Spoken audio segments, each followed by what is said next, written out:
Hello and welcome to the Film Angle. I'm Alex. And I'm Chris. And today we are taking on our second Joaquin Phoenix with Mummy Issues film of the year. I didn't think of it that way, actually. He's the go-to guy. Yeah, he's not vain, is he? He's not afraid to make himself look a bit pathetic. Yes. I think that is the word. He does play a lot of pathetic characters, doesn't he?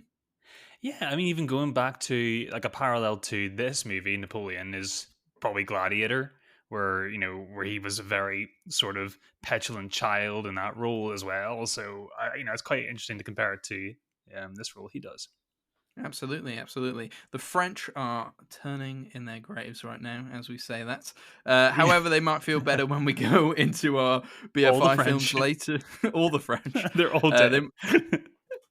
They might feel better when we go into our BFI films later and we review The 400 Blows and the Danish film. I think it is our first Danish film of the series so far, Ordet. But that is later. That is to come, ladies and gentlemen. Yeah, pretty like all hefty films in terms of themes tonight. So buckle up to talk of some big movies. I'll try to keep it light for you guys still. I think you can manage that. I don't think you need to try. But Napoleon, yeah, is a really interesting project because Ridley Scott seems to be like, he seemed to got a little bit experimental a few years ago. Like obviously he's known for the early 2000s kind of starting the big new wave of Hollywood epics to sort of marry traditional Hollywood sensibilities, but with today's like technology. He's really, really good at production. That's like his thing. You can make a movie look epic in scale and spectacle, and you can fill it with really good, lavish, period detailed costumes and everything, all the bells and whistles. And Napoleon's no stranger to this. Kind of one of the reasons I was looking forward to seeing this movie. I'm not going to be the Napoleon expert here at all. I haven't read any books on Napoleon. I have like a brief understanding. Basically, the events that happen in this movie are kind of my base knowledge. And I think the movie's not that introspective too, but it is grand and sweeping. And it's a pretty good swing at this pretty larger than life historical mythical figure. I mean, we know that there's a 4-hour cut definitely coming from Ridley Scott. And it's like the first time where I'm not like, ugh, no, I don't want that. I'm thinking, actually, I think it warrants that. I think this guy, the breadth of his campaign as a leader, as a person, I think it warrants much more than a 2 3/4 hour movie can offer. And I think that's kind of where this movie starts to limit itself in terms of how successful it was for me. Although I think it was largely successful. Yeah. I just want to note that I came into it probably with even less knowledge of Napoleon than you, Chris. I went into this not 100% knowing he was even French. For some reason, I thought he might have been Spanish. Don't know where that came from. I also thought he had one arm. Oh, right. Maybe you watched Treasure Planet again and got confused. I don't know, but I was in the film. I was waiting for his arm to get chopped off. I was like, definitely going to get injured in battle or something. I was like, his arm's coming right off.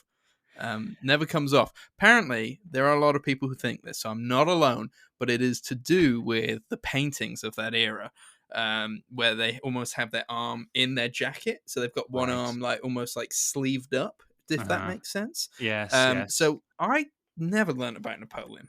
I don't think, like, I know his name, I know he was a short guy, I thought he had one arm, and I remember the silly hat. Turns out he does have a silly hat. He does keep 2 of his arms throughout the whole film. But yeah, there was also a moment in this is so stupid. This is just showing how stupid I am. But I can't make any historical arguments against why this film sucks. You're in good company. I think it's liberating though coming in to that, isn't it? Yeah, this was a history lesson to me. The historians hate that right now, but this was a history lesson to me. But at the moment where they're like, we're going to battle it out at Waterloo, it suddenly clicked. He's the guy. He's the guy in the Abyssal. Yeah. And screw ABBA, man. They spoiled this film for me. They spoiled it? Did you think, like, was it that you were so not in the know that you actually thought that Napoleon had a chance to win this battle? Yeah, like, he's the master strategist. The whole film, I was like, I wonder who would win in a fight, Napoleon or Batman, with time to strategize. Batman, really? That's what people say, isn't it? They're like, if Batman had time to figure out his strategy, he'd beat everyone. Yeah, no way. You gotta have he doesn't have a superhero power. I don't know. But anyway, I just wanted to just put it out there that I knew zero about Napoleon, and I like this film for giving me more to think about. And you know what? Made I you want to looked go him away. up. I looked him up Look, afterwards. looked Oh him my up on the God. gram. And I was like, tell me more about this guy. I realize this is not the most historically accurate film in the world. We've been told that. It's had many critics against that. I think France outwardly just hate this film. I think their whole government, whatever, just said this film sucks. I don't know. But yeah, it made me want to learn more. So I actually learned more about Napoleon during and after the film than I ever knew before that. So there's my ignorance on the historical forefront. And maybe that allowed me to have quite an enjoyable time during this and not be like, well, that didn't happen. Da, da, da. And I quite enjoyed a kind of very sweeping, epic, very whiplash look at what happened. Because we go through 40 years Mm. within about 2 hours or 2.5 hours. Yeah, so So, the film yeah, I doesn't think you're feel right. long. The 4 hour cut might help, but I also think the film itself, as much as I enjoyed it, does have quite a few flaws, which I don't know. Like it's difficult for me to say could have been easily fixed because I'm not Ridley Scott, um, but I do think it is a film that could easily have been better, despite the fact that I Yeah. really did quite enjoy it. Yeah, it's tricky, isn't it? I think at the end of the day, you're gonna have to take liberties with history, and because I think there's been so many books written about Napoleon through the years, and history kind of gets muddled and rewritten and reinterpreted all the time. So, I didn't go into this thing thinking that I'm going to take everything that Ridley Scott says for gospel. I know that this is a movie made for entertainment. I'm under no illusion coming into seeing a Ridley Scott film, and I know there's going to be liberties taken for that, and you can definitely see those on the screen. But it's an interpretation. It's a way of trying to understand the character. How does a man like that function? How does a man like that go through life like this? But the main thing that kind of came out of this movie for me was not necessarily all about Napoleon. It was more France as a whole, as a inspection of how they kind of treated and valued life, or the world in general. Life was cheap Chaotic. back in those days. Chaotic. Within 10 minutes of the film, there's like two different leaders, and two of them are Yes. killed. Like it's crazy. Why would anybody want to be in power? is Mm. beyond me. Yeah, They the are they movie. are very good at protesting, the French, even now. Even though I've heard that. It's something about them. I can Um, see where it comes from. They don't kill as many people anymore. But yeah, they are very good at a protest, and I can see where it came from. I mean the opening with Marie Antoinette being beheaded, is a real like tone setter. It's a real ominous opening of this film, and it warms you up into thinking that, oh right, we're gonna take things pretty seriously here. Hmm. And I think people get upset with that opening scene alone because Marie Antoinette in that scene, she's got like her long kind of trademark curly hair, that we kind of know even from, people even know Marie Antoinette from the Sofia Coppola film, or everybody knows that about her. But in real life, I think her hair was actually hacked off, so she was nearly bald when she was beheaded. So, like, Gotcha. you're going to have a lot of these sort of inaccuracies from the beginning for the sake of you as an audience viewer being able to recognize who they're beheading. Yes. So Yeah. yeah, and I think Ridley Scott knows that too. He's if you Yeah. told him that this movie's not historically accurate, I think he'd just tell you to fuck off. I think he has. I He think has. I don't know if you've seen it. His interviews are always great during this time when people say like, "Hey, what do you think about so and so saying this?" And he's just like, "I don't give a shit." And you're Yeah, like, he is. "Okay." He is a grumpy curmudgeon. That guy. I He remember. is. He is.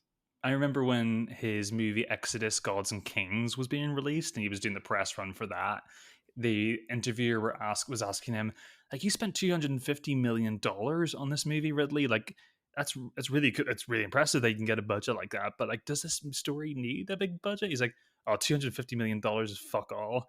You know, like I've had friends who've made $300 million films. This is nothing. This is a drop in the ocean.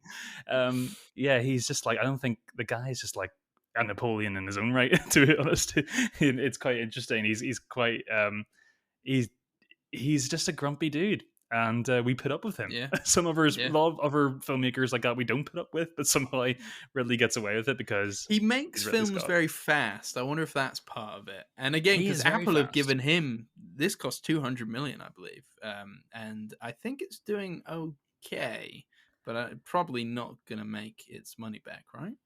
Yeah, well, Apple are doing a really, think this and Killers of the Flower Moon. They're making a really big sort of gesture at the minute, trying to secure those prestige films. You know, we've had like the Yeah, Flora and Sons, we've had, they've bought the Peanuts movies and put them on the platform, but like they're not reasons why you're going to go over to a premium service like Apple. Like they've really got to really put themselves out there. yeah. I think they're trying to attract the big talent because their TV shows always tend to have one quite big actor in it. hmm And I think that's their play at Yeah, the Gary moment. Is Oldman like and stuff like that. Yeah. if we're seen as like a prestigious place where we let filmmakers and A-listers kind of like do their passion projects, hmm more people will get on board. I think that's what they're doing. Yeah. It doesn't Yeah. make sense financially if not. One of the things, the challenges you kind of come into Napoleon with is thinking, right, how are they going to balance the battle scenes and kind of the glorification of obviously Napoleon's exploits? That's kind of, guilty as charged is kind of one of the reasons why I was looking forward to seeing the film, is because I know Ridley Scott can stage a really good battle scene. Mm. And how did you feel that those scenes were kind of carried out? Do you feel like it dipped into glorifying war too much, or do you think it went the other way and kind of, showed the horrors of everything that's going on and the folly of man and how vain these men are for sort of carrying out these acts? Um, I think it balanced it pretty well. I Mm. think because none of the war scenes like blew me away spectacle wise. Though hmm I thought they were really well done. I very kind of if you were looking at them from an action point of view, great. They look great. Um, Big explosions, things going on, all that kind of stuff. Medieval warfare is kind of what you want, but also it doesn't shy away from like showing you some of the gory side of things. I don't think it goes as full as like like Saving Private Ryan, D-Day Beach kind of style, like show the true horrors of war. It doesn't go that far. It probably Times it could have gone does. further at times. I think there's one scene in particular when he shoots at protesters with cannonballs. I think Oh, that's a pretty sure, yeah. gory moment. Um, The horse getting cannonballed in the all right, chest. yeah, okay, yeah, the horse getting cannonballed was I was quite not expecting quite that. something. No, no, it doesn't really go much further than that. That's at the start of the film. I wouldn't Yeah. say it goes much further than that throughout the rest of the It's film. not Mel Gibson. No. No, it's not. It's nearly there, It but not it quite. probably could have gone further if it wanted to showcase some of the horrors of war. But I think it's more to show you like his kind of brilliant mind and how he outsmarts everyone with his hmm maneuvers and all that kind of stuff. So, but yeah, they work well for me, and there was quite a lot of them. I wasn't expecting so much action in this film. Yeah. Yeah. I was kind of thinking like the movie felt like it was going to wrap up once he was exiled. I didn't know that he was exiled twice. That's something that was new. I knew he was exiled, but I didn't know the time, the timeline of everything and, when it was and if he came back or whatever. So that him coming back and reclaiming his army and then going to Waterloo was like, I kind of blew my mind that you could do something like that and get away with it. It just shows the power of that this guy had over people. Despite killing, like being responsible for like millions of their deaths, he was still a champion of the people. Well, considering I thought he had one arm, both And an eye exiles came as a patch and a shock to parrot. me. Both exiles came as a shock.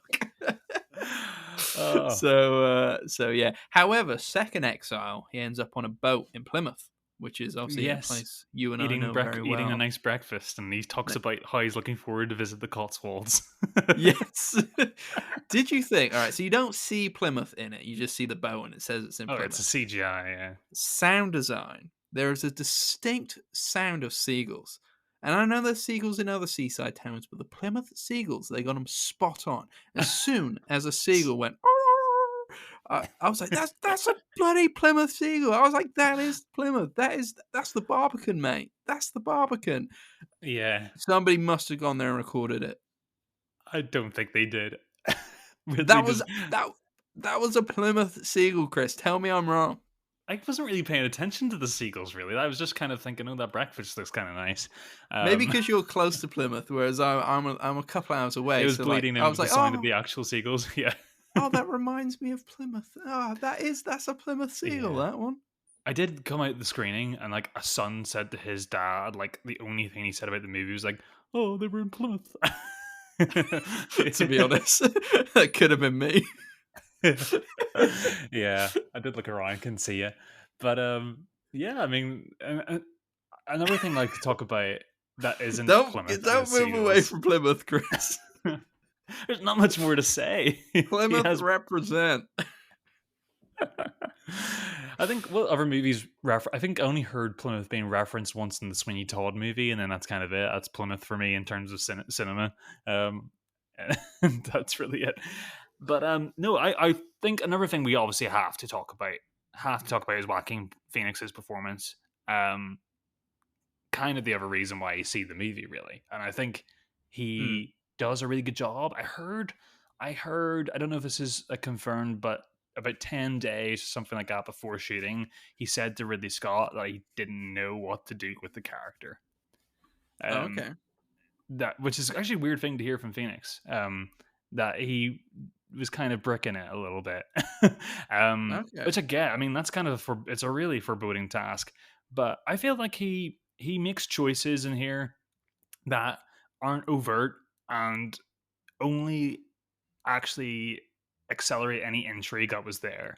I think any other actor playing this who didn't go out of the script and do the weird touches that he does, like when he's married to Josephine, and whenever he wants to have sex with Josephine, he makes like these Yum, yum, yum, yum, yeah, yum, exactly. yum. He makes he acts like a child.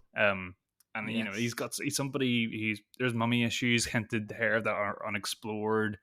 Um, yeah, he's completely different in under the bed sheets than he is on the battlefield, and that's the stuff that's I find really really interesting. It almost had this Kubrick esque, almost felt like I was watching Amadeus at times. The way the kind of flamboyancy that Napoleon kind of had a little bit. It's not like it's just hidden, bubbling under the surface, and Joaquin's really, really good at that. I mean, there's like when he's campaigning in Egypt and they go to the Valley of the Kings and unearth a mummy, and he does this like weird choice where he like goes to stroke the mummy's face and then jumps and is shocked by it, and it's like it's Mm. little touches like that that really kind of flesh out the character.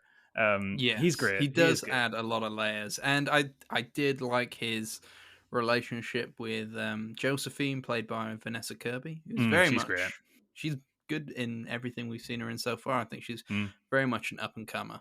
Um, yeah, She's been I around for a liked while what. though. Yeah, apparently so. I've only seen her About in a few things. First thing I saw her was About Time, and that was 2013. Oh yeah, I did see her in About Time. Yeah, I but yeah, just she's remember kind her of from like Mission coming into her own Impossible. now. Yes, she's great in Mission Impossible. Yeah, which might be Susan Storm in Oh, that's a good Fantastic Four. cast. Yeah, yes. But yes, yeah, she's great. They've got a good thing going on. I think this is where I think the film wanted them to be the through point of the Hmm. entire thing. Why is he doing it? Why is he acting like this? Like, I don't think it fully hit the mark. I Sure, think like I needed more of a through line, and I maybe agree. we'll I get that agree. in the longer version. But I do think you could have achieved it better in the 2.5 hour version as well. And I think that's where I needed something to anchor the film because it whips around all over the place. I think theirs was the relationship that tried to anchor it. Just don't think Mm. it was enough at times. It's not the performance's fault. I just think like there could have been a more kind of maybe it needed to hit the nail on the head, but then again, history is history and all that kind of stuff. Yeah, it's hard. I don't really know the ins and outs of that relationship on the historical level to kind of have much more comment on it. It is dropped, like that does feel like it's going to be the through line of the movie, but then it is dropped for whenever the story needs to, when Phoenix is in Russia, or you gotta Mm. they have to drop that narrative for a while. And whenever the closing credits come in and we get the Napoleon's last words uttered was it France war War, Josephine? Josephine. Yeah, and it does the cheesy thing, and it feels very Ridley Scott, where it just like highlights the word Josephine in bold and fades it out onto the screen, and it's like that didn't feel really earned to me. I felt like it definitely felt like that was half of the movie and not the movie. You know what I mean? Mm. For that to kind of forgotten about 40 minutes ago in the movie, and then to make that your bullet point at the end felt Yeah. a little bit contrived. Um, but that's it. But I think Ridley Scott is contrived, and I think you kind of go into this movie kind of knowing that. I think the whole production display, everything on screen, choices made by the actors is what sells it. Yeah. There are just some eye rolling decisions. I think early on, a lot of music choices that the filmmakers in general, I don't think Ridley Scott's in charge of the music all the time. I feel like he probably puts a bunch of guys in charge of the music department and they do their Mm. thing. But there's a lot of like 20th century sort of turn of the century French music used at the beginning Mm. for these like revolution scenes. It kind of feels a bit like tonally out of sync, because I think that's a time thing. You're using music from a time different from ourselves. That's different from a time that the movie's set in, and it just felt really weird, and it felt a little bit no corny is such a overused word, but it felt like that. And there was a lot of these fade to whites at the beginning that made no sense and didn't kind of weren't used or utilized later on. It felt a little bit like watching Tom Hooper's Les Mis for the first 20 to 30 minutes. And then it gets better And after that. Josephine looks like somebody out of Les Mis for a minute as She well. does. She does look like Anne I've not Hathaway. seen Les Mis, but I've seen Anne Hathaway with a hair short, and I thought, Yeah. oh, France. Yeah, she does look like she's about to sing "I Have a Dream." Yeah. But no, I'd say. Oh, sorry. no, go ahead. I was going to say my biggest criticism of the film, because for the most part I quite enjoyed this, like the performances, like the action, like the story. My biggest criticism is the color grading, and I think it's the color grading because cinematography wise, epic, stunning, all that kind of stuff. Mm, And maybe again, because I messaged you, I was just like, do you think the film was too dark? Literally scenes where it just felt like it was quite difficult to see what was going on. I don't know if that okay. was the projector at the cinema or what, but like, there's a lot of flags in this, a lot of French flags. You can barely make out the colors on the French flag. Sometimes they look like gray on gray on gray instead of the red, white, and blue. And I Yeah. just thought, like, in a world where all this kind of pomp and pageantry, they're killing kings. It's like a pantomime, essentially. It's like a real life pantomime. And you just think, like, if the colors popped off the screen, if you saw the reds and the whites and the blues, I just think it would make more of Mm, that kind of pompousness about it. It's the rich boys running the country kind of thing. I get you. I just thought, like, where are the colors, man? It's so grey. The film's so grey and dreary, and you can tell Yeah. it's muted because it doesn't look like real life. It looks intentionally muted, and yeah, it was the scenes where there's flags, and you're just like, I can't even tell that's the French flag right now. Like, what's going on here? Well, I can't say I ran into the issue of not being able to see any scenes, and it didn't really rattle me as much. And I think we've kind of been conditioned. I think Ridley Scott, this has become his sort of color gradient for his films now. I think The Last Duel, I think it suited The Last Duel in its more darker tone. I don't remember And like recognizing it in the last show. I just like it just oh, stood it's out to just me in this film. okay. I remember it being as grey as this. But I think it actually helps whenever you're going to, like I say, you're going to Egypt, and suddenly it's a quick black cut to the pyramids of Giza, and you're like, it's so bright and vibrant and yellow the screen, and it's like it actually kind of adds the ridiculousness of the time period and how these this guy's like dressed up to the nines in this big his big Napoleon hat and his regalia, and they're all on horses, and they're in the middle of Egypt, like for God knows what reason. And I think it kind of Mm. like for that reason the coloring worked. But you're right. I think he But doesn't go wouldn't it have full. worked just as much, if not better, if you saw just how ridiculous they looked? Sure, sure. I, it's hard. I think it's because Scott can't really. He can't decide whether he wants to make this historical epic or if he wants to show an introspection of what Napoleon was, tendencies to be like a child. It's a fight Mm. between those two tones at times. Yes. It's like He's like, I want to give you both of those things, but I'm not going to double down on any of them. And that's what the movie Yes. is. It's a collection of moments, like snapshots, and I just don't feel like it's threaded really perfectly well. It feels like you're watching a big epic trailer for a Napoleon TV series that we're going to get. That's going to be a masterpiece. Um, Yeah. And you if know, you think of like the kind of historical figures that we've seen recently on film, like usually it's very much a character study. I'm thinking like Pablo Larraín when he did Jackie and Diana. mhm. Um, like And it's obviously very they take much like an liberties too, interest. but Yeah, they do. They don't get as much shit for it, I don't think. because they But more live in the world of fantasy, they wear that on their sleeves. But yeah. yeah, it's an introspective like character study. And you're Mhm. right. This film tries to be both and doesn't do it. It's weird, isn't it? It's like I think nearly every Napoleon project that's ever come to the screen has an element of this, where there's a dash of greatness in here, and somewhere down the line, this thing can be fully formed and it can be a masterpiece. But it's not it's getting there. It's like the Don Quixote of movies in a way. It's like oh, there's I really we really want to get the official Napoleon. This is the definitive story. This is your go to understanding this historical figure. And I Yeah. think I think this is a good go to if you want the entertainment. But I don't know. Let's wait for the 4 hour cut. That's all I'll say. Yes. Is the silent film, the 1920s one, is that regarded as a good film, or I just know So there's a very long silent film about Napoleon. yeah, I haven't there seen it, was or because if I had, I would have known he does there keep was a both his TV arms. show. Was there a TV show done in the 70s or 80s that was like a real like they it was a real attempt.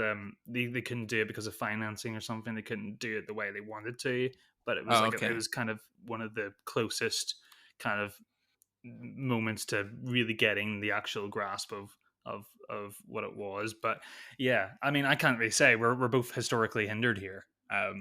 But I think in a way, Me even more so. I think you are liberated. I think if you don't know anything about Napoleon apart from like you know the Battle of Waterloo and you know of him and his exploits, I think you're going to have a good time in this movie because you're not going to be hindered by what happened and what didn't happen.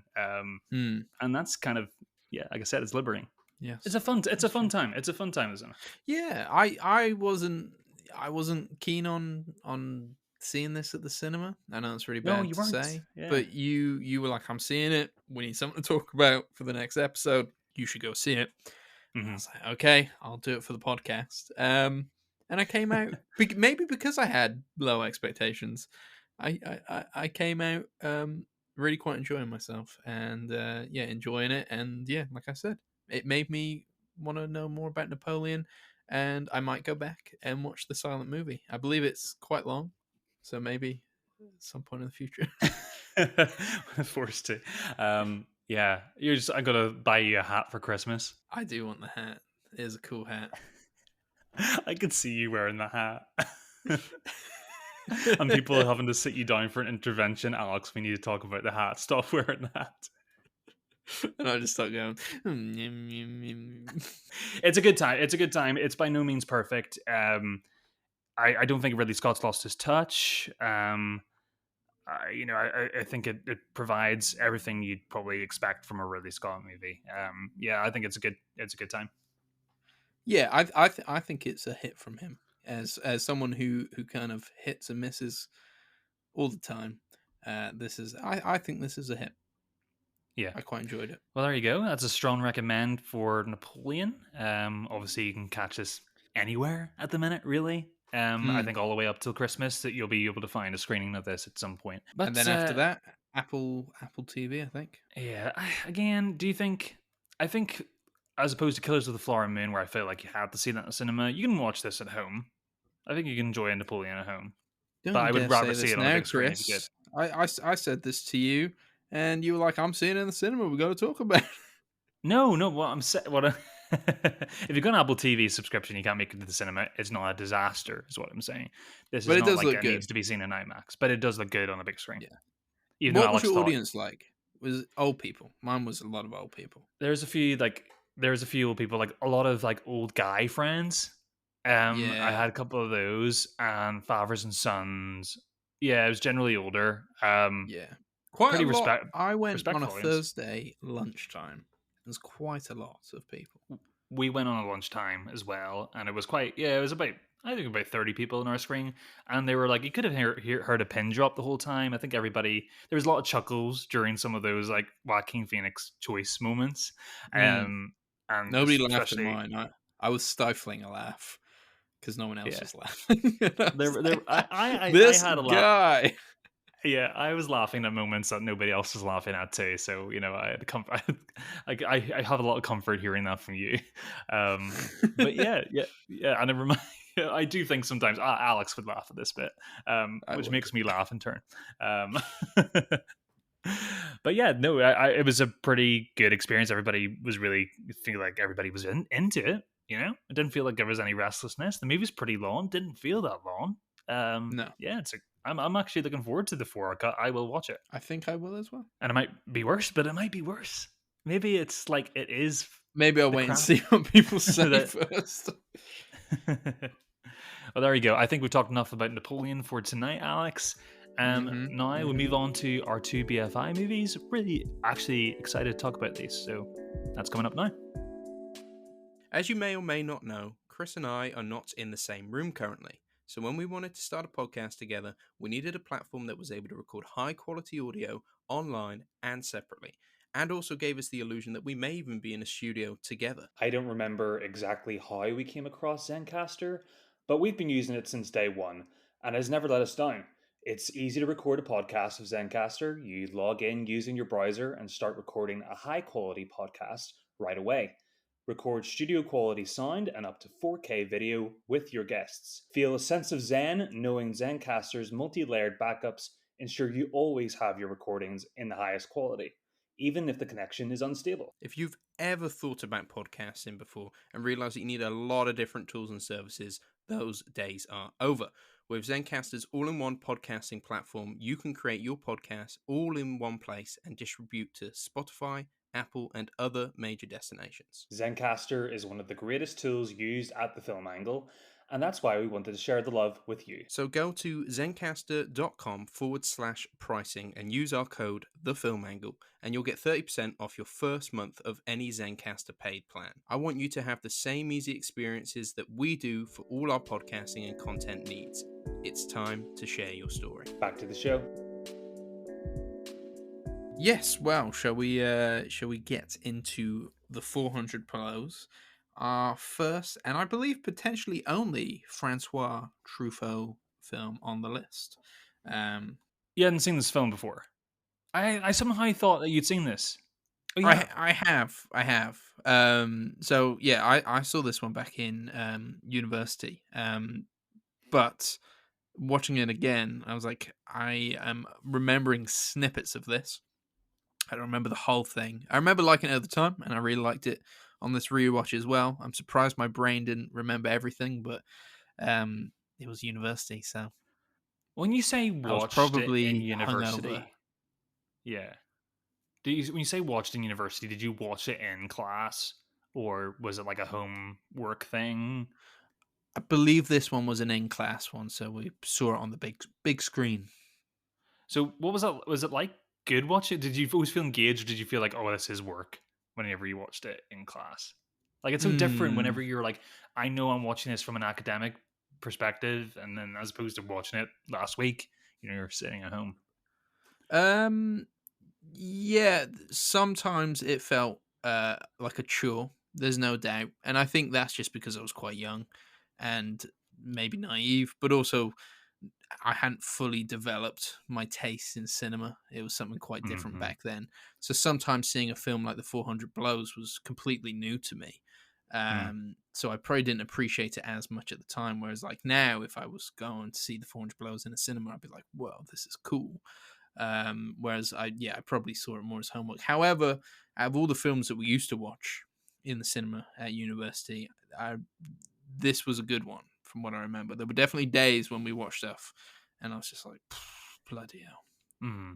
get me through I think, this. yeah, I think what helps with the 400 Blows is it is a movie where it is not necessarily challenging in terms of what you've got to chew on to get through to the end of the story. You know, this is a very linear story that's easy to follow, and it hits on themes that we've seen loads of times. You know, juvenile delinquency, neglect, um, just sort of a child's odyssey and seeing the world through a child's eyes. Now, the movie is about a young boy who's left without attention. He lives in Paris with his mother and father.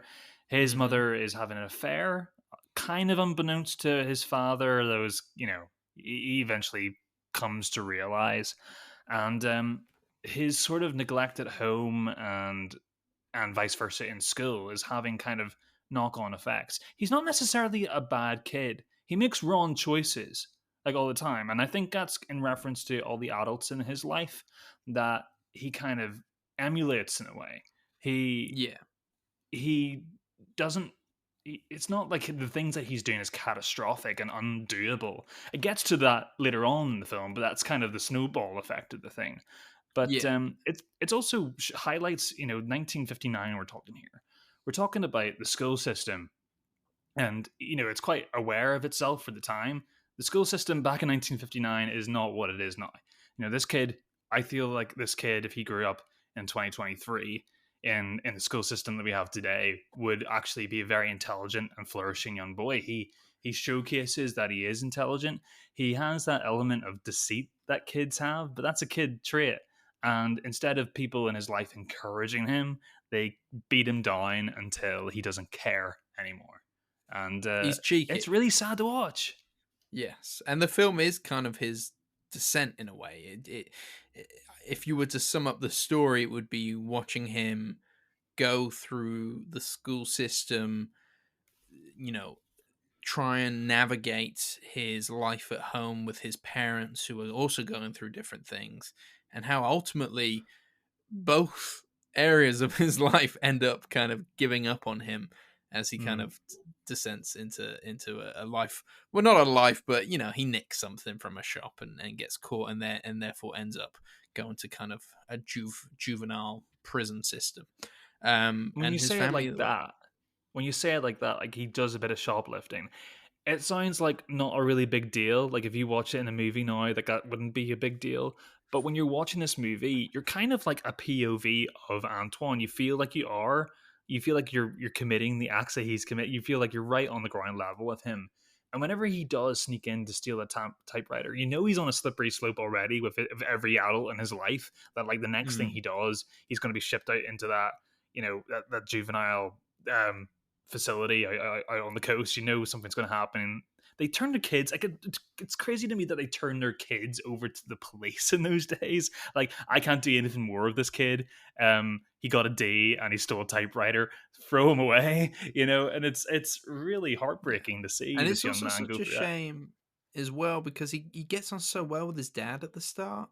Like Oh they yes, kind of like have a little cheeky kind of joke about things whilst the mum's yeah. cooking, and he says, "Say this, do that." And that. Like as much as he's a pain in the ass, like they seem to have an understanding of each other. And then later on, when the mum is trying to mend her relationship with him, you know, she encourages him with books and writing and reading and all this kind of stuff, and he's very engaged with that, and it's such a shame in the scenes where they just kind of say, yeah, sorry, we're kind of giving up on you now. He's like, what?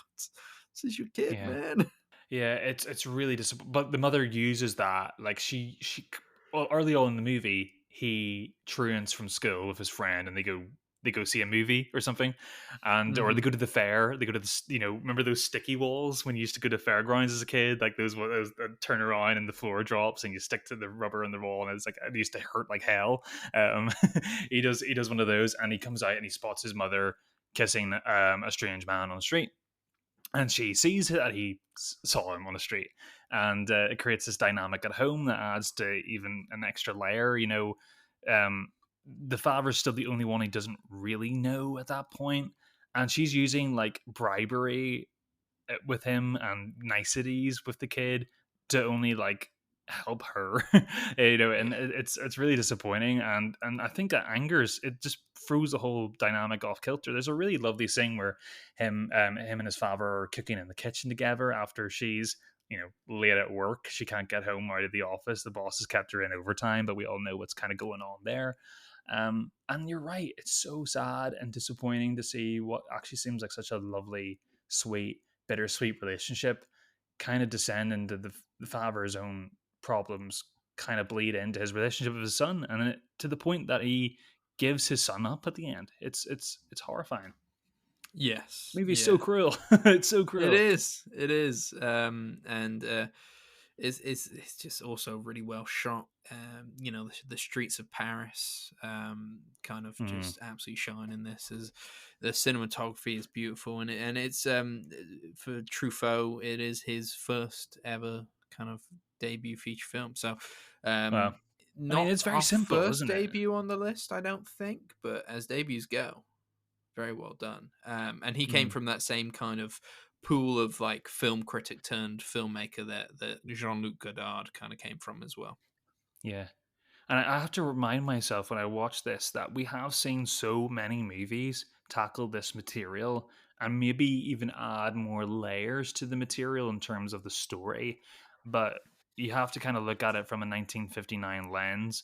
And we're coming of age movies weren't really like fully formed by then. And watching that, it's simple, but it's so effective and so heartbreaking. Like the bit where he steals the typewriter from the office, like that's in the grand scheme of things in the world, that's not a big thing. That's a fixable problem. But here, my heart was beating on my chest. I was so scared. I knew this kid was going to get caught at some point. I knew it was going to happen. I knew what it meant for him if he got caught. Mm, And the scene where he goes back in to return the typewriter, because actually he's kind of a good kid. What kind of, any other kid he would have done that would have left it on the street and abandoned it. He takes it yeah. back into the office to after he finds out you can't sell it. He takes it back into the office, and the night guard comes up the elevator just as he comes into the office, and it's like, oh man, it's game over, and it's heart wrenching, and Yeah. yeah, And those I felt like I was interrogation the kid. scenes afterwards as well are really good. I don't know if you ever saw, every now and then it does the rounds on social media.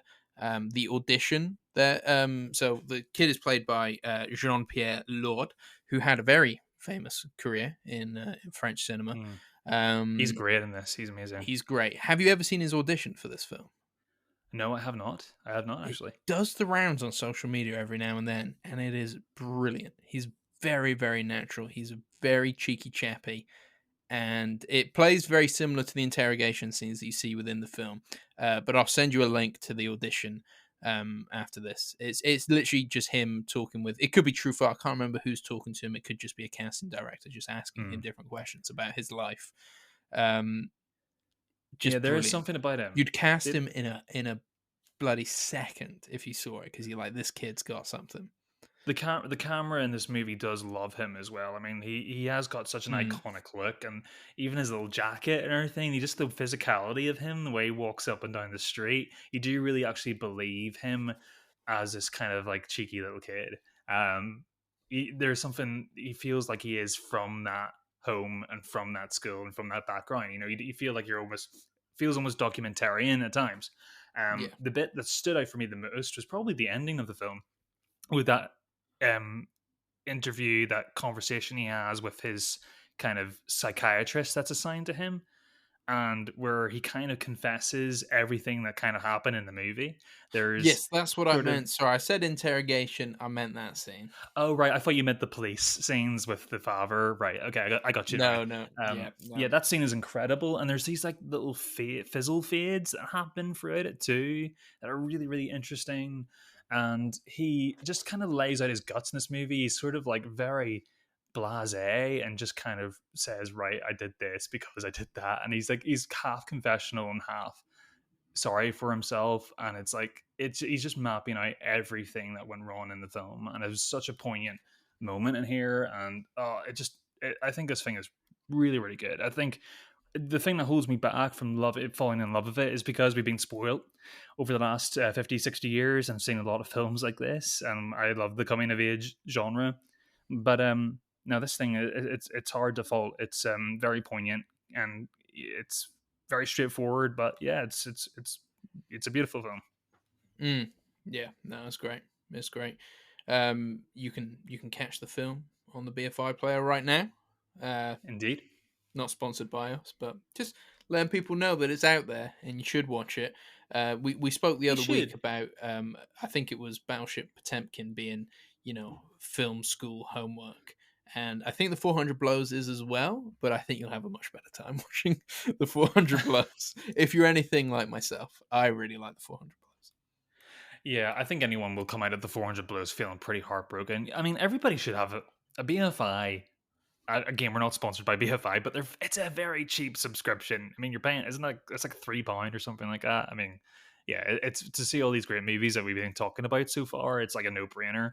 Yeah, And yeah, and if that's you're a really young and easy way to thinking catch about it. going to university to study film, then get a Mm, step ahead. Watch all of these.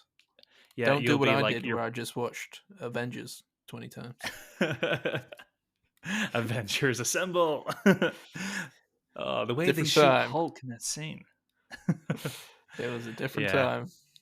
Avengers Assemble's good. I like that movie. Yeah, I They all have like their it place. too. I liked it a little too much. Could just come out when I started university. So I was like, I love Marvel. Oh man. And then Did I'm your like, watch professor 400 hate you? Blows. And I was like, no. No. Have you heard of Incredible Hulk? Yeah, I wasn't ready. I wasn't ready. But I'm ready now. And I like the 400 Blows. I think it's a good thing though. I think if you didn't go to film school, maybe you would have fallen out of love for film, and maybe we wouldn't be sitting here having a podcast right now. So I think it's a good thing. Maybe, maybe. Wouldn't be in Last debt film to of the the night, government. Alex. That brings us on to the last film of the night on the BFI list, and that is 1955 film Ordet, which translates. I kind of googled it afterwards. It translates Yes. to the word, Yes. which is obviously a reference to the Bible. Directed by Carl Theodor Dreyer. This is a Danish film, as we previously said. It focuses on three sons of Danish patriarch farmer Morten, who is head of the Borgen family, Morten Borgen. It's quite funny when you say it like that. It is. He is battling to maintain the status quo in his family. The youngest son, Anders, shares his father's faith. Mikael no longer has faith, and the middle child, Johannes, has become delusional and actually claims that he is the second coming of Jesus Christ himself. Yes. All the meanwhile, Mikael's, doting wife goes into a traumatic labor, which tests the whole family's beliefs, and it becomes a real centerpiece, focal movie about what religion is Yeah.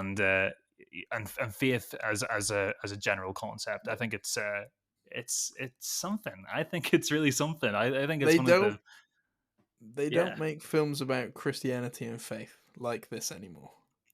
You know what I mean? No, they usually cast Sam Worthington and Octavia Spencer. Oh, that's so harsh to Sam Worthington.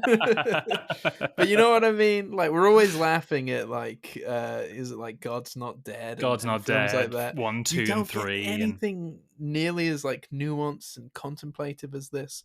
Because I think it's a really interesting film about religious beliefs and how people, even within the same religion, differ on different beliefs, and how that can lead to some quite nastiness at times played out in the film. The film doesn't shy away from portraying some of these people and their beliefs and kind of being quite nasty with their kind of opinions at times. You know, you have Sure, the from a Orthodox Christian saying to the dad, like, "Well, I hope your daughter-in-law dies if it makes you believe in the same God as me, but like in this version of him, it's mad." But I guess what I'm trying to say is that it's a very well put together film about faith that doesn't Mhm. treat anyone stupidly. Even the atheist character in the film, Yes. it treats him with legitimacy and respect. And although by the end of the film, you know, a miracle happens and we are supposed to believe that, you know, God is real, um, it doesn't take away how contemplative the film is about kind of faith and religion. And I don't. I think you're so right. It really struck me, even though that this movie does lean on the side of faith in the end, and obviously is from a Christian belief perspective. You're so right. The atheist character, Mikhail, is not judged at all. Everybody is kind of given, even though the characters may insult each other, certainly as the movie ramps up towards its end.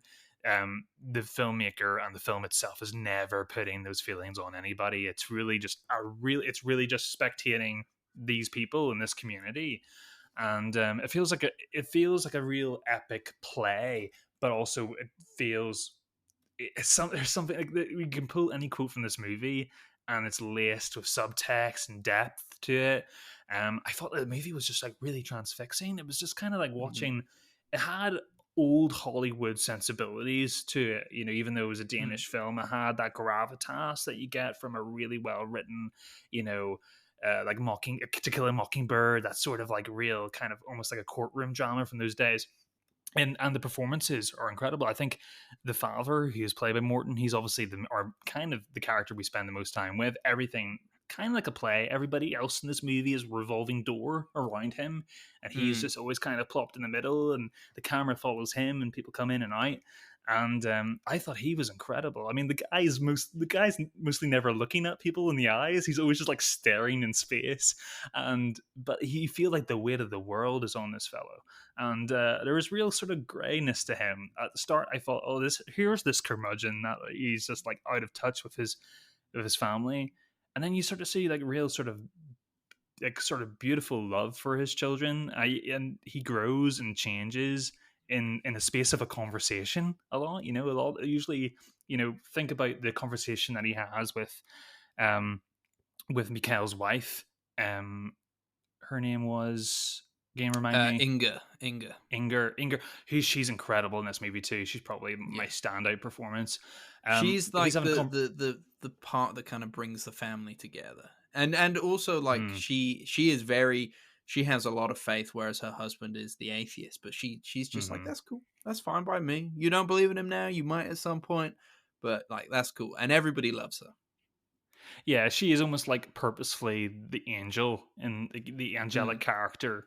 You kind of Nothing phases her. She's willing to help everybody. Even she's incredible optimism. She even promises her father-in-law that she's gonna birth him a son, and says it with absolute no lack of conviction in her eyes. But I was saying the scene that he has the conversation with her at the beginning about trying to convince him to give his approval to let Anders marry the Taylor's daughter. And at the start, you think, oh, curmudgeon, he's just completely going to say no. And you see this real growth and real, introspection and what they're going to, what this actually is going to bring. Obviously, we're talking about a different time here. We're talking 1920s rural um, Denmark, and the attitudes, it's a lot more transactional marriage obviously at the time, and it has mm, a lot to do with faith. Both fathers are kind of arguing out because they're both Christians, but like I said, one's Orthodox and one's just he's more traditional Catholicism, so they kind of battle right between that, and it's really really interesting. And I've kind of I think it's so forward thinking for the time that it manages to really hone these themes in without ever judging anybody. And I think it's really clever having Johannes as this sort of weird, um, extra sort of plot. I think when you put in a synopsis, like the guy thinks he's Jesus Christ, it can mm. come across as really silly. But And obviously, things in most the of his family story. think he's lost his mind. They're just like, shut up, Johannes, get back in your room. Oh yeah, of That, course. It's not like Johannes is going up to people, shaking them by the shoulders and saying, "Look, actually, it's some Back to the Future thing where Marty McFly is going back and say, "Hey, I'm that guy." This guy is looking into space, and he does look like he is delusional. He does look like yeah, he, he would be institutionalized back in those times, and they even talk about that in the movie. yes, So, but things like superstition and how history teaches us about superstition, how people act and relate things to what happens, things start to happen that the prophecies or the rhetoric that Johannes just kind of speaks in terms of being Jesus Christ or talking as if he is Jesus, it mm, starts to have an impact on what actually is happening in the story. And it creates a doubt in the viewer, not necessarily family until that miracle happens at the end, but it creates doubt in the viewer that maybe this guy actually is. And it's just really interesting to see where the story goes. And yeah, it does have a big gesture at the end of the movie after this horrible.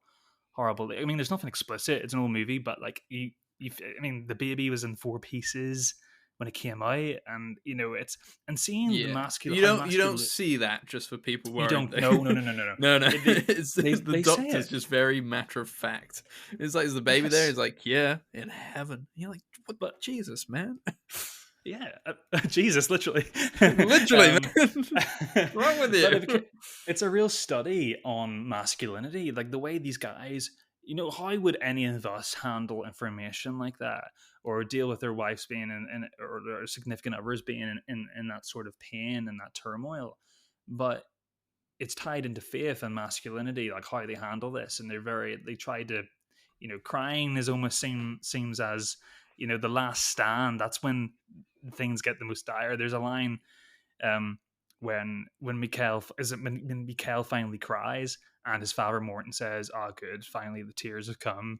Mm, It's like that is the finality of something. That's when it's gone its most dire. We keep our calm, we keep our collectiveness, we keep our faith in God until it happens because we really truly believe. And I'm not religious myself, but you don't have to be with this movie. I no. think you can, like I said, like we said before, it doesn't like hit its points on over you in the head. It doesn't try to convert you. This movie is just literally a study on what faith is, and and it has such a big gesture at the end of the movie, but it feels like it's earned. It does feel like it's earned, and it's beautiful and poignant. Yes. And Yeah. yeah, I don't think I've seen the only other movie that kind of hit me on a faith level that I could get on board with was probably First Reformed in that level, that I felt like Mm, I could really understand. I feel like the intention behind the film is so purely felt. Yeah, I was yeah. bowled over by this film.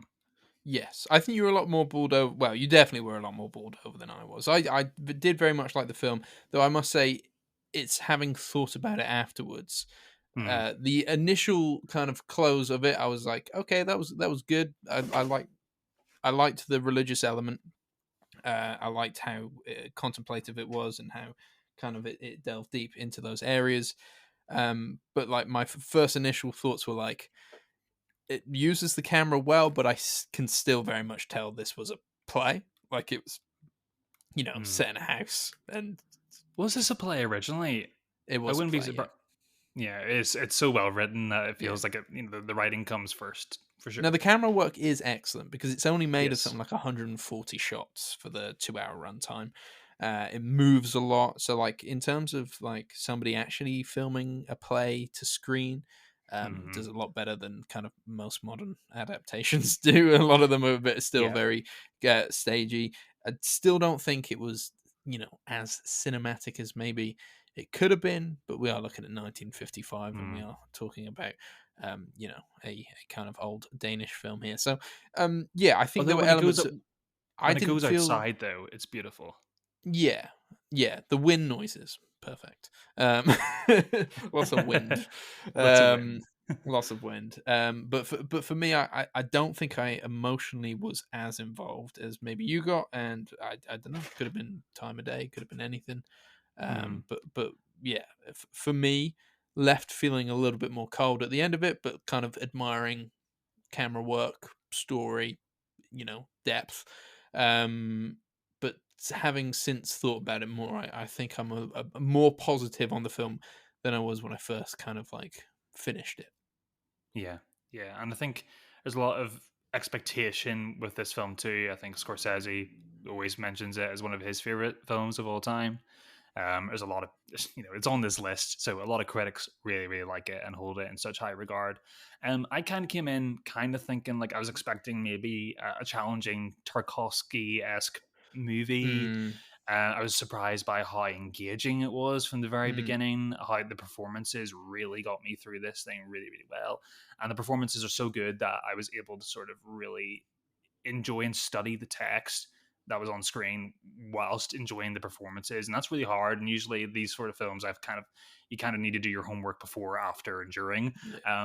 And this one, I kind of got the Apparently, full meal during it. Dreyer, a big fan of the play, actually stripped a lot of the dialogue from the play, so it's kind of bare bones, Mm, essential dialogue. Um, that being said, wow. it's still a very talky film, but you're right, it's still very engaging. Yeah. Yeah, I really like this. I think this Did is you probably did you one. see the ending coming? Mm, I didn't see it coming. I did think Johannes was out of the picture, and whenever he returned, and I was even expecting like the whole cynical ending of nothing happening and her still being dead, and it teases you so much when she Yeah. opens her eyes as well. Like you're almost like you see her twitch, but you almost think maybe it's a camera or like a trickery sort of thing cinematically that we see, but the audience, the people in the room don't see. And then she does come back to life, and that really, actually, no, it did shock me. I was on the edge of my seat the whole Hmm. moment. I didn't. Did you Yeah. see it No. coming? I always assumed Johannes was probably correct. I thought maybe the film would go into that, but again, I thought it would end on a note of like of a tease of like either way. This could go either way. Just Um, just fizzle out. Yeah, but obviously, because you like Inga so much from the start, yeah. you're You happy to want her to see. survive. Yeah, you're happy to see the miracle happen. You're so right. So, She is so likable. I mean, that whole labor scene. I feel like I was sitting outside the labor room, waiting, like just like praying that she would get through this thing. I think, yeah, the movie does such a remarkable job of. I think she does. I don't really know if she had much of a fruitful career. I had a quick look at her filmography afterwards, and I think this might have been her biggest sort of. A lot of these actors was kind of their biggest film, but she's incredible. They're all incredible in this. yeah, Bridget Federspiel. Mm. That's her name. Yeah, she almost kind of came across like a really warm Ingrid Bergman like performance. I kind of got that from her. Like she was, Mm. yeah, very very good. I think I could see Paul Schrader loving this movie and that performance, the angelic, because Eh, he loves the obsession with the angelic centerpiece of what a woman represents in the biblical sort of sense of a story, yes. in a traditional sense. So yeah, I Yeah, could you're see. very right. But yeah, I love that. I was completely bowled over. Somebody who's probably not religious. I'm probably severely agnostic, and I find Yeah. these insights, these sort of studies of what faith is for somebody who is kind of grappled with it their whole life and kind of doesn't know Of where to go course. with it. I find it really interesting that a movie does it so well, and Yeah. I welcome these sort of stories. I'm in the same page as you. In not very much agnostic, and then kind of like but it doesn't turn me away from a film that's very much Christian, um, but I think is kind of respectful, and yeah, Yeah, if it villainized the maybe there's atheist films like character, that. if it villainized Mikhail, I would have had a completely different reaction to this movie. Um, Yes, yeah, it I would have came agree. across too preachy, but it doesn't. Yeah, maybe there's films like this out there today, but it definitely feels like. You mean I can only imagine? Yeah, so I definitely feel like the religious films have gone down an odd route Hmm. of recent. But if there's one out there that's similar to Ordet that's kind of respectful in this way, please let us know. But yeah, It doesn't maybe definitely this. doesn't star Julia Garner anyway. But yeah, no, really, yeah, really interesting film. Really interesting film. Yeah, that for me, again, you can go watch this on the BFI player, and yeah, let it linger, let it linger before you properly get your thoughts together. I'm definitely more positive on it now than I was. Alex is converted. Yeah. No pun intended. So we're gonna obviously, heavy themes here. We're going to end the episode on a pretty fun light note. Um, Yes. we are going to do a Christmas special episode. Yeah. We're not just going to talk about movies just before you're tucking into your Christmas dinner, or if you manage to listen to us coming up to the run up to Christmas Day. We kind of thought, what do we do? Last year we did like a ranked list of our favorite Christmas films, but this year is a little different. So listeners who have been with us from the beginning will remember a segment we used to do called The Films That Streaming Forgot. And where Mm-hmm. both of us, myself and Alex, would pick a god awful film from the deep recesses from the streaming services, whether, Amazon Prime was particularly fruitful for that sort of thing. Absolutely. So yeah, we some stinkers on there. I mean, almost too much choice. That you'd spend hours and hours getting in your head about it. So we'd secretly pick a film and then dish out the punishment while we recorded the show to each other. Films of the past that we've discussed include My Magic Dog, Derailed, and even the infamous Atlantis Untold. The less we talk about that film, the better. So obviously, this year we're going to do a Christmas movie special. Shouldn't be too hard, guys, as I think the Hallmark movie channel cranks out about 10 of these stinkers a year. So we should find pretty similar adjacent films. So yeah, those are the ground rules. You'll have to tune back with us next week to find out what torturous Christmas film Alex and I have given each other to review on the Christmas special. It should be pretty interesting. Yeah. So the idea is next week we present the film that we're getting each other to watch, and then the week after we review said god awful film. But despite like you said, we haven't done this in a little while. Always enjoyed doing it for the most part. Apart from when you gave me Atlantis Untold one time, that was awful. But I quite like a bad Christmas film. I really like a bad Christmas film, actually. I love these Hallmark Christmas films. So Yes.